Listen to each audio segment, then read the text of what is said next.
Hola, bienvenidos al universo del escritor estoico y experto en habanos, Edo Cruz. Today, we're going to dive into a story that completely flips the script on one of the world's most legendary cigars. This isn't a story about business or trade.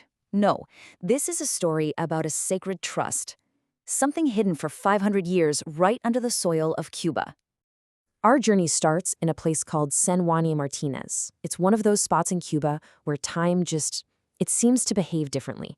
The past feels so close you can almost reach out and touch it. And the air? It's not just thick with the smell of tobacco. The locals say it has the smell of well-kept secrets. And it's right here that our author, Dantes, comes face to face with the last guardian of one of the biggest secrets of all. So imagine this. Dantes meets Don Celestino, a tobacco planter who's 97 years old. This man has held on to a secret his entire life, waiting for the right person to come along, someone who could truly understand a truth he just can't protect by himself anymore. And let me tell you, this secret is a bombshell. It's about to change everything we thought we knew about Cuban tobacco. And right away, Don Celestino gets straight to the point. He tells Dantes that the official story of the Hoyo de Monterrey cigar brand, the one you read in all the fancy books, it's a lie. It's just a cover story, a fiction created to hide something much, much older and infinitely more sacred. And this is where it gets really interesting. See, the word Hoyo means hole or pit. Everyone just assumes it's because the valley has this perfect concave shape for growing tobacco. But Don Celestino reveals the truth. The name was always a clue, hidden in plain sight. The Hoyo isn't just about geography. It's an entrance to a lost Taino sanctuary. So can you picture it?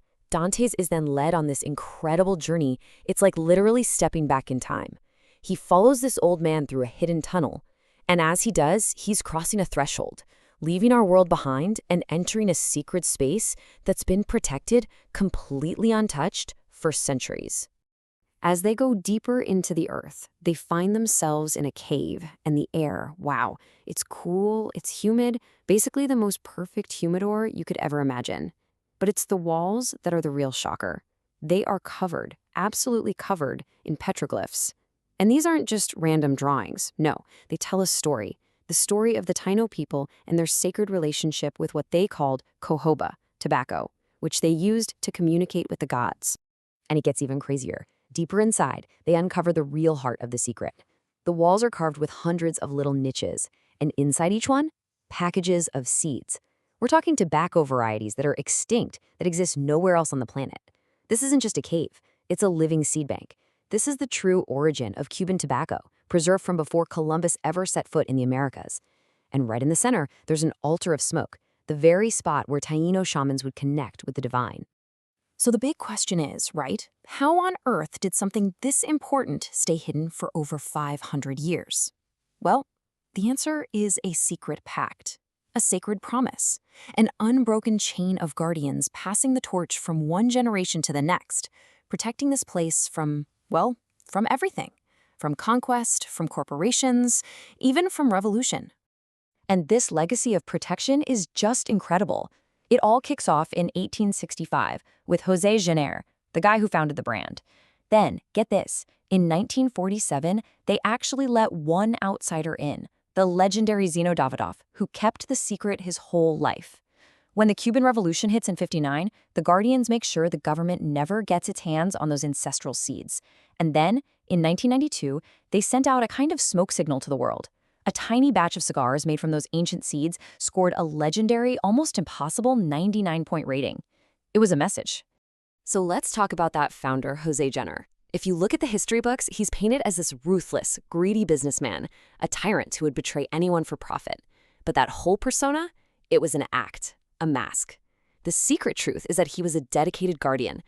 Every single cruel thing he did was actually designed to protect the sanctuary. He had to be the villain to keep people away, because he knew that if the world found this place, it would be destroyed. Okay, so this isn't just some cool hidden history lesson. For the author, this discovery is everything. It's the physical proof of a philosophy he's built his entire life on. It takes the simple act of lighting a cigar and turns it into something profound, something deeply meaningful. He's coined a term for it, CigarFati. Now, what is that? Well, it's a beautiful idea, really. It fuses two really powerful Stoic concepts. The whole point is that each conscious puff you take from a cigar becomes a kind of meditation. It's a moment to pause and connect with something so much bigger than just you. It works on two levels. First, there's memento mori, remember you will die. So each puff is a little reminder that life is short, that our time is fleeting. It kind of forces you to be right here, in the present moment. And then there's memento amori, remember to love. That very same puff becomes an act of love.